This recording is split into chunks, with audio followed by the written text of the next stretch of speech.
একজনী বৰ ধুনীয়া দেই তাইক চকু নিদিবি দেই সেইজনী মোক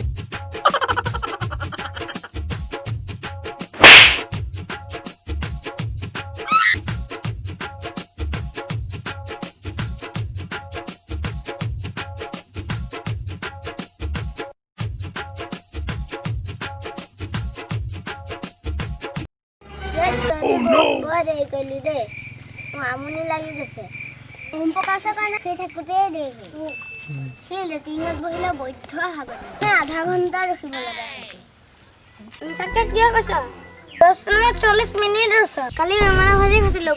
বৈধ্য মজা লাগিল ভাল লাগিলে কি হ'ব এনে ৰাতিপুৱা আকৌ আপ ডাউন হাতপাত ভালকৈ ধুই আহিছেনে নাই ঠাণ্ডা হয়তো 3 মাহলৈকে গায়ে নোধোৱা বাদ দে ঐ মনে থাকপয়ে ফোন কৰিছে ঐ তাৰে দিনা বুজিছ হওক দে বিয়াখন সোনকালে খাবলৈ পাম আৰু হেল্ল' কোৱা যাম মই এনেই ওলাই আহিছোঁ তুমি কি কৰি আছা তুমি ভাত খালা মোৰ লাজ লাগে ক'বলৈ মানে কালি সপোনত তোমাক দেখিছিলোঁ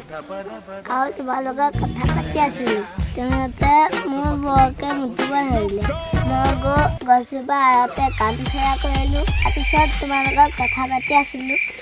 তেনেতে মায়ে আহি মোক টিকাতে চাহ এটা দিলেহি তেনেতে মই সপোনৰ পৰা সাৰ পাই দেখিছোঁ মায়ে সঁচাই মোক পিটিছে তাকো বাহনি লৈ মই কিয় পিটিছে বুলি সোধা তেতিয়াহে গম পালোঁ মই বিচনাতে মুতিলোঁ বাৰু হ'ব দিয়া এতিয়া ৰাখিছোঁ তই কালি বিচনাতে মুতিলি চাৰা পাইমাত পৰি ভালকৈ ঠিক আছে তই হ'বলৈ সৰু পানীবোৰত বিচনাতে কৰিব লাগে